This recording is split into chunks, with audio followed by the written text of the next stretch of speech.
जो खुद बंदा फूडी है, जो जिसने खुद अच्छा खाया है, वो किसी को बुरा नहीं खिला सकता। बिल्कुल। तो मुझे टॉन्ट मार रहे हैं कि पाजी ओरियो शेक च बिस्कुट कट नहीं पाए।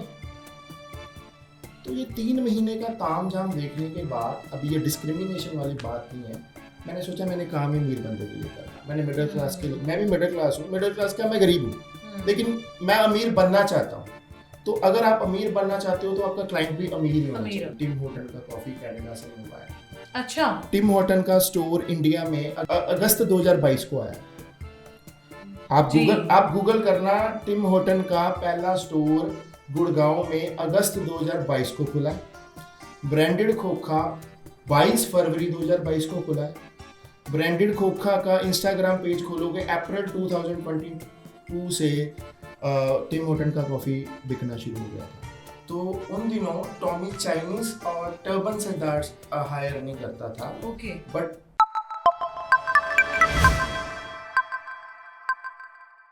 Hello and welcome everybody in the series of the TV podcast. और आज हम आपके लिए एक बार फिर से एक ऐसे गेस्ट को आपके सामने लेकर आए हैं जो कि अपनी ब्रांडेड चीज़ों के लिए बड़े फेमस हैं, जो जाने जाते हैं अपनी क्वालिटी के लिए, जाने जाते हैं अपनी ब्रांडेड पर्सनालिटी के लिए, जिन्होंने अपने आप को ऐसा ब्रांड के अंदर रमाया है कि आज अगर आप उनके आउटलेट पे जाके कुछ ऑर्डर करते हैं तो आपको ये बात अपने जहन में ज़रूर रख लेनी चाहिए कि यहाँ पर आपको जो भी मिलेगा वो बड़ा हाई स्टैंडर्ड और हाई क्वालिटी वाला मिलेगा, ये कह सकते हैं।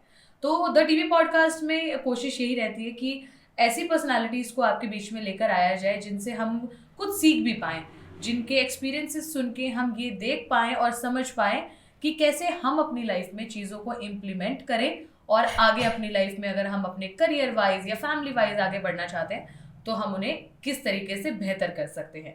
तो आज हमारे द टीवी पॉडकास्ट में गुरप्रताप सिंह जी मौजूद हैं। सबसे पहले Gurpratap ji, a very warm welcome in the team of the TV. Thank you so much for coming to our studio. And Gurpratap ji, जिहड़ा आपा ब्रांड है उसके बारे में तो हम बात करेंगे ही करेंगे, पर सबसे पहले ये बताइए कि गुरप्रताप सिंह जो ब्रांडेड बंदा जिसको कहा जाता है ना, तरन तारन से लेके जलंधर तक उसके ब्रांड के चर्चे हैं ऑल ओवर इंडिया है, ठीक है। तो लेकिन वो थे अभी कोरोना ने सब कुछ खत्म कर दिया। जी आगे हम डिस्कस करेंगे। जी उस पर हम बात करेंगे। पर बचपन कैसा रहा गुरप्रताप सिंह का? बचपन कैसा था? Was it all easy? और ये मैं क्या पूछ सकती हूँ आपसे कि आप कुछ भी पूछ सकते हैं। मेरी जो जिंदगी है वो एक खुली किताब है जी, और आई एम वेरी इजी गोइंग। तो ये मैं पूछना चाहती हूँ कि क्या Gurpratap Singh was a like silver spoon feeder, या फिर हर एक चीज किस तरह से मिली, क्या हुआ बचपन कैसा? हर एक चीज के लिए तरसना पड़ा है जिंदगी में ओवरऑल। लेकिन अगर बात बचपन की हुई है तो बचपन काफी स्ट्रगलिंग था क्योंकि घर में बहुत गरीबी थी जी। हाँ, तो जो बुक्स भी थी वो जो हमारे घर के पास हमारे नोन थे, उनकी बेटी मेरे से एक क्लास ऊपर पढ़ती थी, तो उसकी जो पुरानी बुक्स थी, तो जब मैं वो स्टडी कर लेती तो उसकी बुक्स से पढ़ता था। उसका भाई था, उसके कपड़े मेरे को देते थे, वो रिच थे, तो जब उसको वो छोटे हो जाते थे तो वो पहनता था मैं, कि घर में गरीबी थी। Story of many kids, story of many kids of our generation, I would say. अच्छा, जैसे आपने बुक्स के जिक्र किया गुरप्रताप जी, पढ़ाई में कैसे थे आप? पढ़ाई में इसलिए अच्छा नहीं हो पाया कि जब सुख सुविधा नहीं मिलती, गरीबी होती है, घर में क्लेश होता है, तो आप ना एक डीमोटिवेटेड और नेगेटिव पर्सनालिटी बन जाते हो। तो जो आप अगर कुछ करना भी चाहते हो तो उसका आप उसमें हेल्पलेस हो जाते हो, तो वो चीज़ें स्ट्रीमलाइन हो नहीं पाती। तो I was average in studies. वैसे तो मैं श्री गुरु हरकृष्ण पब्लिक स्कूल में पढ़ा हूँ जो तरन तारण का कॉन्वेंट स्कूल है। तो I was 50% ranking, I was holding 50% ranking in my studies. इतना बुरा भी नहीं था। और शायद बट स्टडी में मेरा कभी इंटरेस्ट भी नहीं था। मैं बुक अगर कोई लेसन याद करने की कोशिश करूँगा तो मेरा सर दर्द होना शुरू हो जाएगा, मुझे नींद आनी शुरू हो जाएगी। तो मेरा स्टडीज़ में कोई खास इंटरेस्ट भी नहीं था और ऐसा था जी।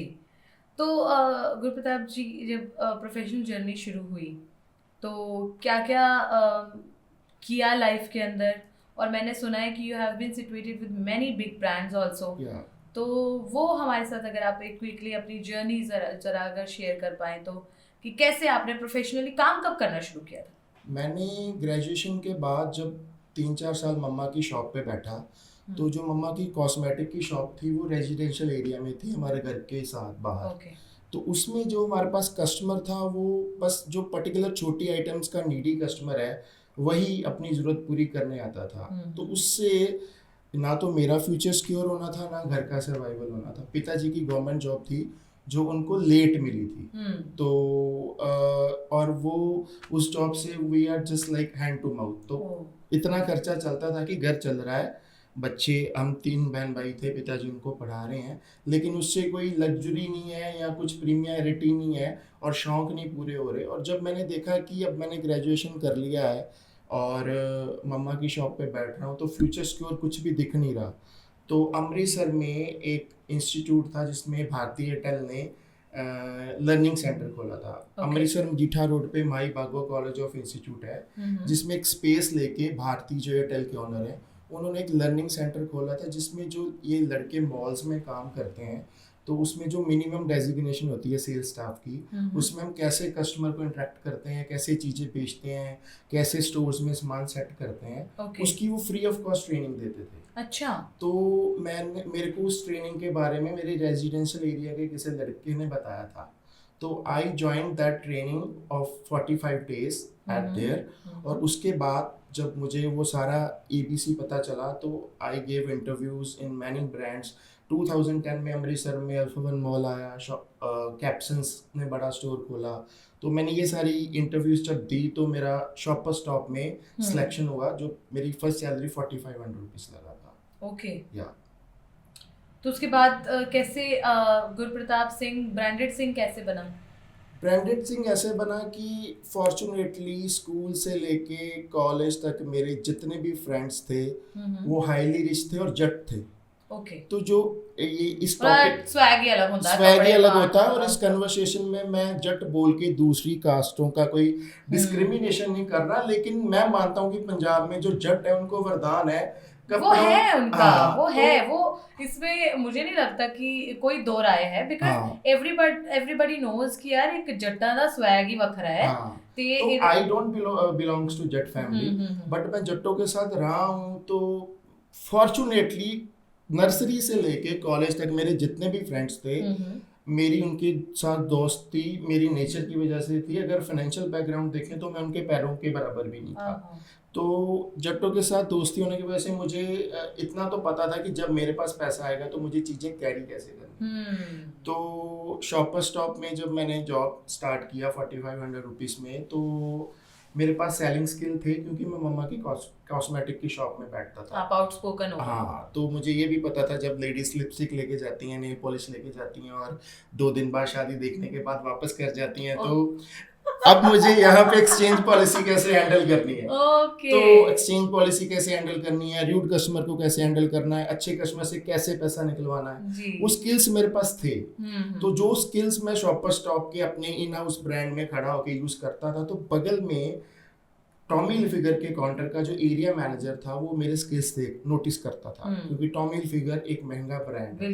तो उन दिनों 2010 में उनकी टी शर्ट 5000 रुपए की, जो कि जिसको बेचने के लिए स्किल्स चाहिए, तो मैं जब, क्योंकि इन हाउस था वो शॉपर स्टॉप, उसमें मल्टी ब्रांड्स होते हैं, तो जब कभी उनका स्टाफ लंच पे गया मैं उसके सेक्शन में जाके उसका कस्टमर डील कर देता था।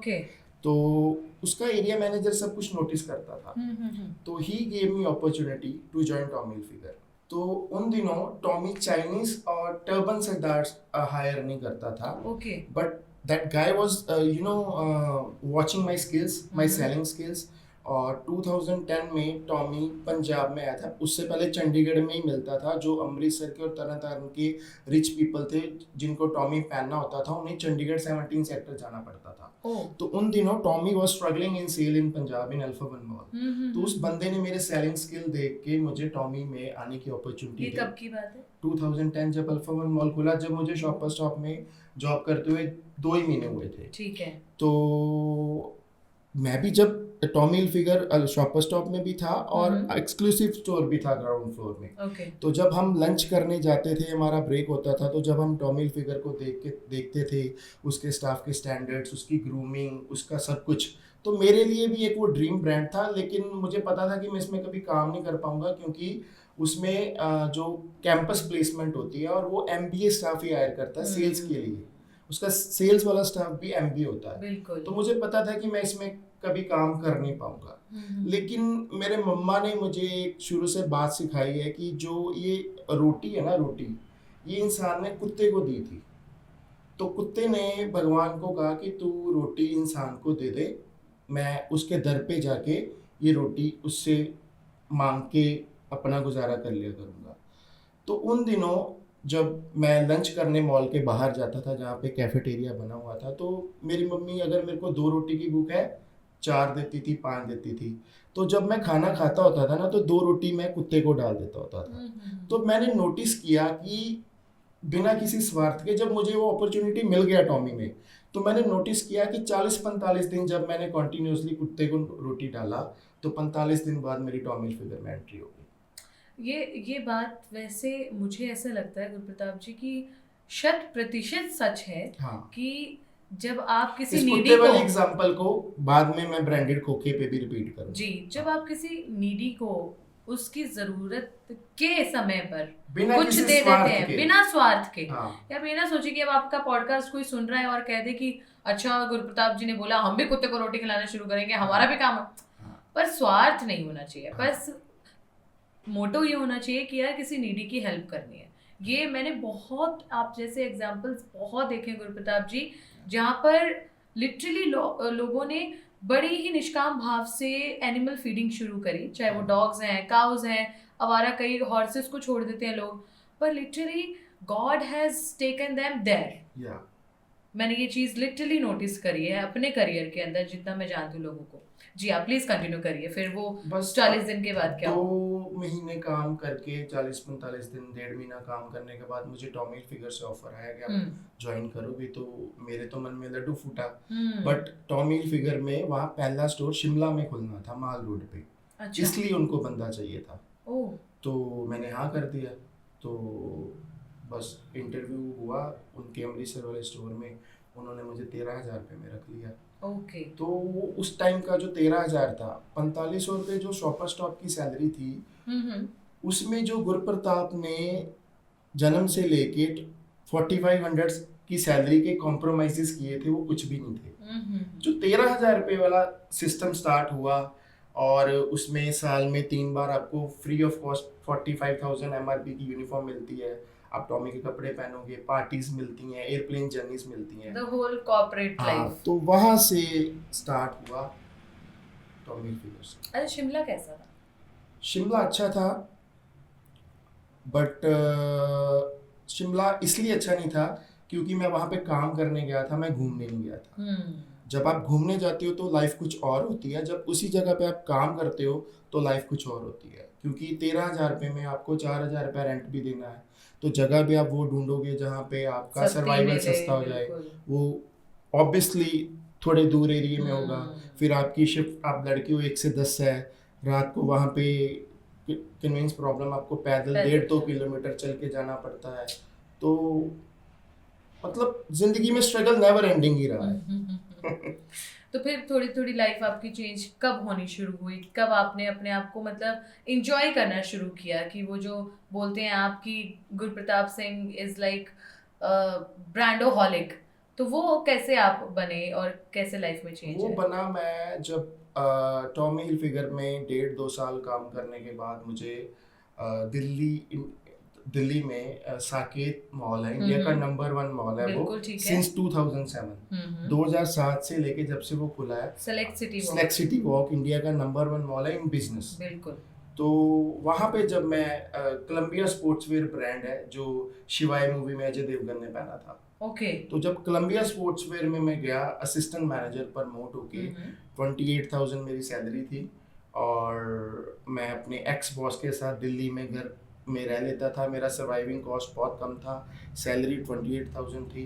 वहाँ से फिर मुझे पता चला कि ये नाइट लाइफ क्या होती है, ये महंगी शराबें क्या होती हैं, डिस्को क्या होता है, सब।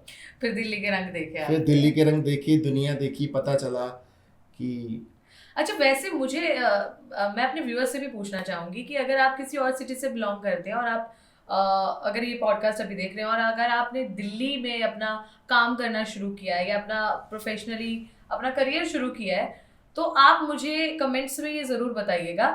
मुझे ऐसा लगता है कि अगर जिसने दिल्ली सर्वाइव कर ली ना, वो कहीं भी सर्वाइव कर सकता है दुनिया के अंदर। वैसे तो सॉरी मैं आपकी बात काट रहा हूँ हम्म, कि जिसने मुंबई सरवाइव कर ली वो कहीं भी कर सकता है। जी, that is also a very tough city because मैंने बिकॉज मुंबई वेरी में भी कॉस्टली किया। ऑल्सो। दिल्ली में आप अगर देखो, आप जहाँ पे जॉब करोगे वो तो प्रीमियम जगह होगी। बिल्कुल। अगर फ्लेक्सिटी वॉक में आप काम कर रहे हो तो सामने मालवीय नगर है, 28,000 हम्म, सैलरी है तो 15,000 का कमरा है, तो बिल्कुल। खाओगे क्या, तो एंजॉय क्या करोगे? तो ऑब्वियसली आपको वहाँ कमरा ढूंढना पड़ेगा जहाँ जहाँ पे पे सस्ता 4-5 है। हजार रुपए का। मेरा तो बॉस था, मेरी शेयरिंग हो गई, सब कुछ सस्ता हो गया। मुंबई में क्या है, man I was in super try in 2018। Super try एक अभी पंजाब में जो 2010 में टॉमी था, अभी पंजाब में सुपर ट्राई है, बिल्कुल प्राइम वैल्यू। बिल्कुल। तो सुपर ड्राई में जो हमारे मुंबई में जनरल मैनेजर थे, उसकी उनकी स्टोरी मुझे एरिया मैनेजर बताते थे कि used to travel 45 kilometres every day. What are you saying? 45 kilometres every day, जहाँ पे फॉर कमिंग टू वर्क? हाँ, लोअर प्लेडियम, हम्म, जगह का नाम मैं भूल गया हूँ, प्लेडियम मॉल है, Lower Parel, okay Lower Parel जगह का नाम प्लेडियम मॉल है, जो मुंबई का नंबर 1 मॉल है। ओके। वहां पे उनका बेस लोकेशन था, 4 लाख रुपए सैलरी था, लेकिन 4 लाख सैलरी वाला बंदा भी 45 किलोमीटर ट्रेवल कर रहा है, क्योंकि अगर उसके पास लेगा तो फ्लैट का रेंट ही 1.5 लाख रुपए हो जाएगा। ओह माय गॉड, 45 किलोमीटर रोज अपने Yeah, काम के लिए हाँ, ट्रेवल करना, या that's a very big thing. अच्छा गुरप्रताप जी, फिर लाइफ में एक अच्छी खासी आपकी जॉब प्रोफाइल चल रही है, उसके बाद आप अच्छी खासी नहीं थी कि जो पिछले इतने सालों से गरीबी देखी थी और वो थोड़ी मैनेज होनी शुरू हो गई। सतरंगी जिंदगी शुरू हो गई थी, लेकिन जो ऐसे ऐसे वाली जिंदगी शुरू हुई वो हुई जब मैं 2015 में पंजाब वापस आया। 55,000 सैलरी वेरोमोडा, अच्छा, अपने घर, सब कुछ फ्री, सैलरी 55,000, दिल्ली से तरन तारण अमृतसर मौजे 10 लगे गुना हुए। सस्ता, मौजे लगे। मौजा मौजा। तो 2015 में जब आप अपनी सिटी में आ गए, अपने शहर में, अपने घर में रहने लगे, अच्छी कमाई भी आपको हो रही है, तो फिर लाइफ में कोई चेंज कैसा आया? क्या आपकी लाइफ में क्या हुआ? और एक तो ट्रेजेडी हुआ थोड़ा सा, हम्म, 2016 में डिमोनेटाइजेशन आ गया। जी, डिमोनेटाइजेशन आने की वजह से जो भी ये अच्छे ब्रांड्स होते हैं जो आपको अच्छी सैलरी देते हैं, जब कुछ वो आता है तो ये कॉस्ट कटिंग करते हैं। जब एक स्टोर की सेल 30 लाख रुपए हो रही है और डिमोनेटाइजेशन की वजह से वो सेल 10 लाख महीने पे आ गई, तो एक प्रोडक्टिव मैनेजर की क्या जरूरत है? अब तो वही बंदा आएगा ना जिसके पास बहुत पैसा है कि ये साइज निकाला पैक कर दो, उसमें मेरे स्किल्स की जरूरत नहीं है, क्योंकि बिल्कुल। हाँ। तो उसमें डिमोनेटाइजेशन में फिर जब कंपनीज ने अच्छे मैनेजर्स को फायर करके सस्ते मैनेजर लाए, तो उसमें एक मैं भी था क्योंकि हाईएस्ट पे मैनेजर था। तो प्राइवेट जॉब्स में क्या होता है, अगर आपने कोई चोरी चकारी नहीं की, आप एक ईमानदार बंदे हो, लेकिन कोई जैसे ये आ गया है कंपनी पे, फाइनेंशियल आ गया है, तो उसमें नॉन नेगोशिएबल ट्रांसफर होता है। ओके, कि आपको अपनी मर्जी से, आपके ऑफर लेटर पे लिखा होता है कि कंपनी अपनी रिक्वायरमेंट के हिसाब से कहीं भी भेज सकती है आपको। ओके, तो उन्होंने नॉन नेगोशिएबल ट्रांसफ़र के लिए बोला, तो मैंने मना कर दिया, तो मैं जॉबलेस हो गया। एक तो मैं जॉबलेस हो गया, ऊपर से मुझे रिश्ता आया एक, जो कि मेरे फादर के नोन था, विचोला। तो लड़की ठीक ठाक थी, सूटेबल मैच नहीं था, लेकिन हमने सोचा कि जब मैं जॉब कर रहा था तो तब जो रिश्ते आ रहे थे वो उसमें इतने नखरे दिखा रहे थे, लड़की वाले सब कुछ कर रहे थे, तो इसमें तो विचोला बोल रहा है कि जैसी शादी आप मांगोगे वैसी करेंगे, दहेज देंगे, जबकि हमें दहेज चाहिए नहीं था, लेकिन अच्छी मिलनी करेंगे, आपके रिश्तेदारों को जो चाहिए वो देंगे। तो हर कोई चाहता है कि दहेज चाहे हमें ना मिले, लेकिन जो हमारी शादी हो, जो हमारे रिश्तेदार आए, उनकी खातिरदारी अच्छी हो। तो हमने वो ओके कर दिया, लेकिन बाद में जब पता चला कि वो लड़की के तो कोशिप पीरियड के बाद भी 3-4 लड़कों के साथ अफेयर है, तो वो रिश्ता में तोड़ना पड़ा। उस रिश्ते की टूटने की वजह से अभी तक वो कोई प्लान नहीं बना शादी का, आई एम स्टिल अनमैरिड। ओह अच्छा। तो if I can ask you this, तो जैसे गुरप्रताप जी, पीपल लाइक जो ब्रांडोहॉलिक की बात चल रही है, या फिर अपने आप को, जैसे आपने बताया कि आपका जैसे उठना बैठना सब इसी तरह से रहा है बचपन से, कि आपने अपने आप को बड़ा एक वो शाही ठाट में, चाहे कैसे भी सर्कमस्टांसेस रहे, पर अपने आप को बड़ा मेंटेन करके रखा। पर अब जैसे मैं देख सकती हूँ कि यू आर नॉट दैट अभी तो मैम, जो आपने जितनी भी ब्रांड्स की बात की, जी जो भी मेरी लाइफ के बारे में बोला, जो अननोन व्यूअर्स मुझे देख रहे हैं उनको तो ये सब फेक लगेगा। पेट मेरा बड़ा हुआ है, दाढ़ी मेरी सफेद हुई जी, पड़ी मैं है। वही पूछना चाह हाँ, रही थी कि अभी तो आपकी जिंदगी में कोई आया नहीं, और इस तरह से कि लोगों को लगता है ना कि यार पूरा अपना कलर शलर करा के रखें, और फिर मतलब एक अपीलिंग वाली जो बात होती है होने वाली। एक्चुअली मैम मैं ना लाइफ में बहुत प्रैक्टिकल हूँ। तो मुझे ये लगता है कि अगर मैं जो भी, अगर कल को मेरी शादी होती है, कोई बाप मुझे अपनी बेटी देगा एक सूटेबल बंदा समझ के, तो उसमें मेरे बालों का कोई भी रोल नहीं है, मेरे करैक्टर का रोल है। वैसे तो ये बाल कोरोना की वैक्सीन के बाद सफ़ेद हुए हैं, अच्छा। लेकिन आजकल के ज़माने के हिसाब से जितनी आज जैसी हमारी डाइट है, जो फास्ट फूड हम खा रहे हैं, तो छोटी एज में सबके ही होने शुरू हो जाते हैं। अलग बात है कि कोई डाई लगा लेता है, कोई नहीं लगाता। तो मेरे हिसाब से मेरी शादी होने या ना होने में इन बालों का रोल नहीं होना चाहिए। और इसमें अक्सर मैं अपने सर्कल में जो मुझे शादी का पूछते हैं और बालों का पूछते हैं, एक मुहावरा, एक डायलॉग बोलता होता हूँ, जो मैं आपको भी सुना रहा हूँ, पंजाबी में है कि चिट्टे वालां दा रंगौना बीबा छड्ड परे, कि चिट्टे वालां दा रंगौना बीबा छड्ड परे, जे तू वालां दा रंग वेख के ही आउणा बीबा छड्ड परे। हाँ, क्या बात है।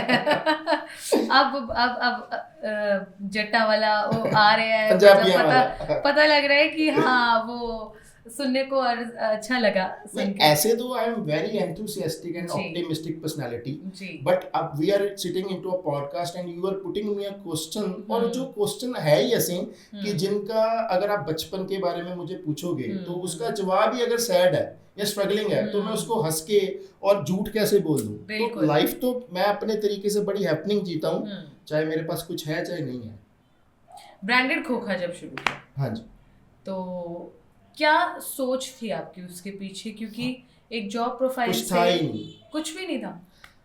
एक कोरोना- जॉब प्रोफाइल में हो आप, अगर आप एक बिजनेस स्टार्ट कर कोरोना रहे आया, हो। जॉब चली गई, ठीक है। 1 साल से घर में वेला था। हम्म उसके बाद बैंक की जॉब मिली सेल्स में। ठीक है। That was not my cup of T, लेकिन वो जो बैंक के मैनेजर थे was good friend of mine. He visited alpha One mall in 2015 with my mutual friend. Okay. जो मेरा फ्रेंड था उसके वो म्यूचुअल फ्रेंड थे। 2015 में वेरोमोडा में आए और he saw my selling skills. Okay. कि लड़का है, लड़कियों के ब्रांड में काम कर रहा है, लेकिन फिर भी आंखों में पॉजिटिविटी है लड़कियों के प्रति, लेकिन सेलिंग स्किल्स इतने हाई हैं कि इसको बेचना आता है। इसको बेचना आता है। तो ये बैंक में भी बेचेगा। तो बट बैंकिंग बहुत गंदा लाइन है, मुझे यहाँ पे शायद बोलना चाहिए या नहीं, बहुत गंदा लाइन है, गालियों में भी और प्रेशर में भी। गाली निकाल के सेल पूछते हैं। तो जब तक मेरा सही था मुझे क्या जरूरत है, he was offering me. But जब मैं घर में विला बैठा हूँ तो मैंने उनको अप्रोच किया, उन्होंने मुझे अपॉर्चुनिटी दी। तो निकलने तो मेरे वहाँ पे 2 महीने भी नहीं थे, क्योंकि मैं उस चीज़ के लिए बना नहीं था कि झूठ बोल के किसी की एफडी करूं, झूठ बोल के लाइफ इंश्योरेंस करूं। लेकिन उनका हाथ मेरे सर पे था, तो मेरे 10 महीने निकल गए। जब 10 महीने निकले तो जो ब्रांडेड खोखे वाली जगह है जिसपे ब्रांडेड खोखा है, 12,000 स्क्वायर फीट का रिलायंस स्मार्ट का सुपर स्टोर है।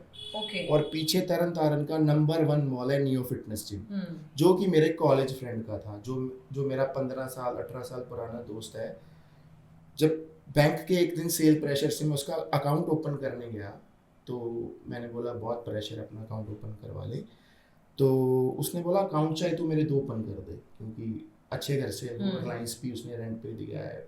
तो कहता अकाउंट चाहे मेरे 2 ओपन कर दे, पर तू इस चीज़ के लिए बना नहीं है।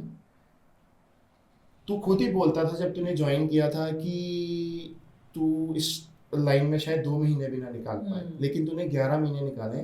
लेकिन आगे भी तू महीने ही निकालेगा, तेरा कुछ बनेगा नहीं। जैसे रिटेल में तू 4500 से शुरू करके 1.25 लाख पे पहुंच गया था, यहाँ पे फिर तू 37,000 पे है, 37 पे ही रहेगा। तो मैंने बोला फिर क्या करूँ, मेरे को बाहर ले आया। उस टाइम पे रिलायंस की बिल्डिंग बन के रेडी थी, लेकिन कोरोना के वजह से उसको कोई एनओसी नहीं मिला था, ओपन नहीं डिले हुआ हो था। गया। उसने मेरे को दिखाया कि ये रिलायंस ओपन होगा, हम्म, इसके अंदर 75 बंदे काम करेंगे, 2 टाइम की चाय जाएगी। 150 कप चाय जाएगी डेली की 75 बंदों की। 10 रुपए के हिसाब से कितने की बनी, 1500 रुपए की। 45,000 रुपए की महीने की सेल होगी, वो फिक्स है। फिक्स है, जिससे तू अपने ऑपरेशनल एक्सपेंडिचर्स मैनेज कर सकता है। ठीक है। उसके बाद उसके साथ थोड़ा बहुत क्या ऐड ऑन करना है वो तू देख ली। तो वो जो 100, अब मुझे पता नहीं हिंदी या इंग्लिश में मरले को क्या बोलते हैं, मरला होता है ना पंजाबी जी में जी जी कि जी। इन्ने मरले दा घर है। हम्म वो 100 मरला जगह में हम्म जो रिलायंस और जिम था जो बन चुका था, वो जो प्रोटोकॉल होता है कुछ कि इतने स्केयर 50% या 70% से जगह ज़्यादा जो है वो आप छत नहीं सकते।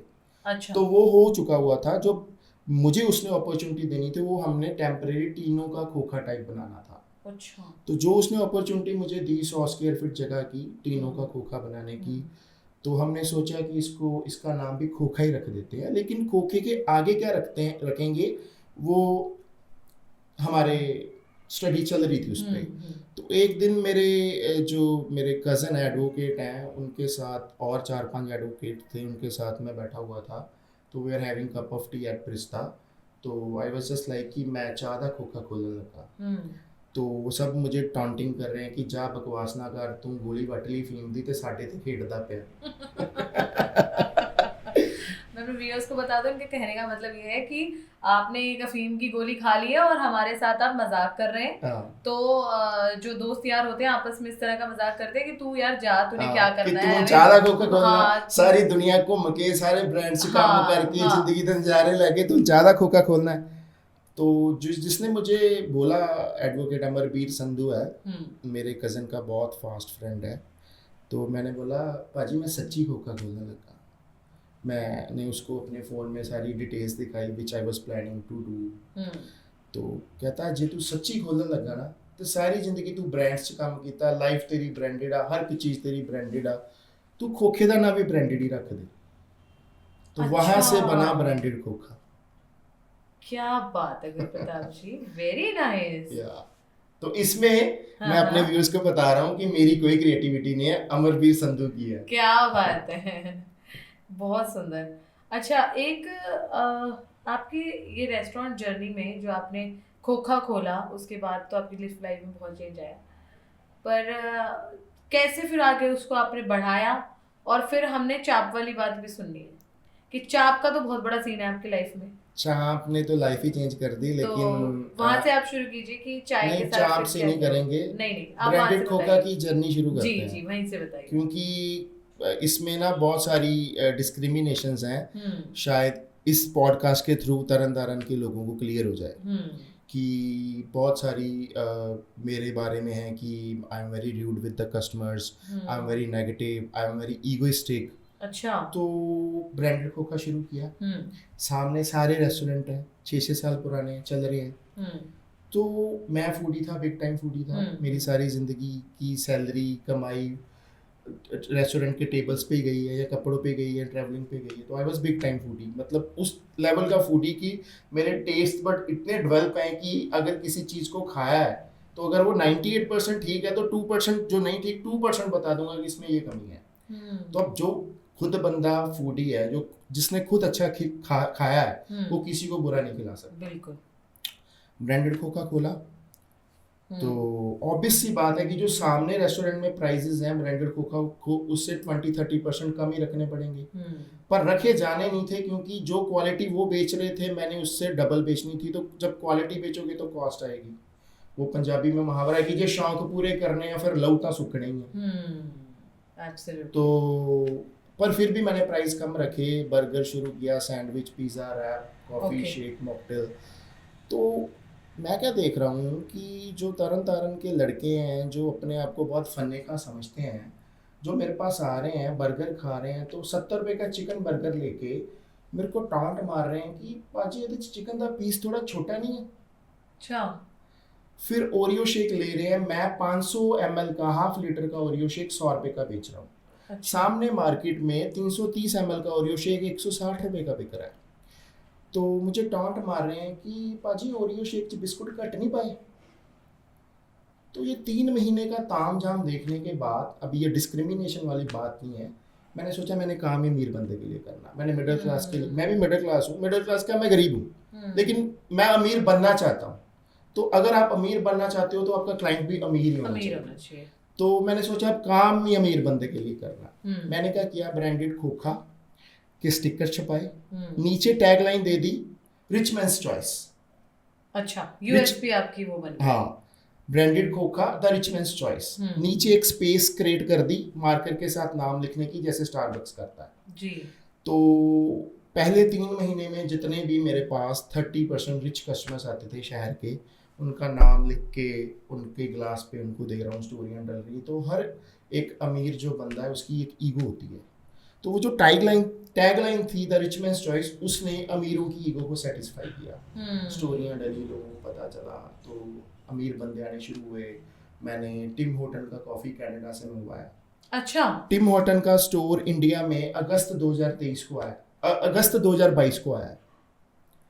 आप गूगल करना, टिम हॉर्टन का पहला स्टोर गुड़गांव में अगस्त 2022 को खुला है। ब्रांडेड खोखा 22 फरवरी 2022 को खुला है। ब्रांडेड खोखा का इंस्टाग्राम पेज खोलोगे, अप्रैल 2022 से टिम हॉर्टन का कॉफ़ी बिकना शुरू हो गया था। क्या बात है। टिम हॉर्टन का 70 रुपये का कॉफ़ी बेच रहा था, तो लोग बोल रहे हैं कि दूध कम नहीं है, आइस ज़्यादा नहीं है, तूने आइस ज़्यादा डाल दी। 200 रुपये का कॉफ़ी बेच रहा हूँ तो कस्टमर थैंक्स बोल के जा रहे हैं कि भाजी का असी कनेडा गए सीगे, कनेडा वाली कॉफ़ी नालों में ਤੁਹਾਡੀ ज़्यादा वधिया, क्योंकि इंस्टेंट मिल्क यूज़ करते हैं तो फ्लेवर बहुत पाते हैं। अब बताओ मैं कहाँ गलत हूँ कि मैं अमीर बंदे के लिए काम करूँगा, और इसमें क्या डिस्क्रिमिनेशन वाली सोच बात का है। फर्क। तो वहाँ से फिर मैंने एक मेन्यू चेंज कर दिया, एक नॉर्मल ब्रांडेड खोखा, एक the rich mains choice menu. उसमें सारे बर्गर 100 रुपये से ज़्यादा है, चाहे मार्केट में 40 रुपये का बिक रहा है। 250 रुपये का बर्गर बेचा मैंने, 550 रुपये का मीडियम साइज़ का पिज़्ज़ा बेचा है, सुपर थिन क्रिस्प, जिसमें 250 ग्राम अमूल का 600 रुपये किलो वाला चीज़ डला हुआ है। 14 तरह की टॉपिंग डली हुई है, जो डोमिनोज पे भी नहीं होती। 14 तरह की टॉपिंग। अभी भी मेरे पेज में उसकी स्टोरीज डली हुई है। And you are still selling it? या आना पड़ेगा मतलब। तो उसके बाद अभी 12 जुलाई 2024 को खोखा रीओपन किया। पिछले 8 महीने किसी वजह से उसको बंद करना पड़ा। ओके। 8 महीने में वहाँ पे अवेलेबल नहीं था, और उस 8 महीने से पहले खोखे पे सिर्फ 4 चीज़ें थी, पिज़्ज़ा, बर्गर, सैंडविच, रैप, मेरे स्टाइल का 350 रुपये का रैप है, मार्केट में 175 रुपये पे ख़त्म हो जाता है। ठीक है, तो वो 4 चीज़ें क्वालिटी के हिसाब से, क्वांटिटी के हिसाब से, मेरे स्टैंडर्ड के हिसाब से बिकती थी। बट जब 8 महीने उसको बंद रखा, किसी वजह से कुछ और चीज़ में लॉसेस हुए, तो अब क्या था कि वो जो चीज़ें थी उस टाइम पे मेरा वो चीज़ें बेच के चलता था, लेकिन वो चीज़ें हाईली रिच बंदे अफोर्ड करते हैं, और आप आज मेरे से 550 रुपये वाला पिज़्ज़ा खा के चले गए, अब उसकी दोबारा बारी चाहे कल आ जाए चाहे महीने बाद ना आए।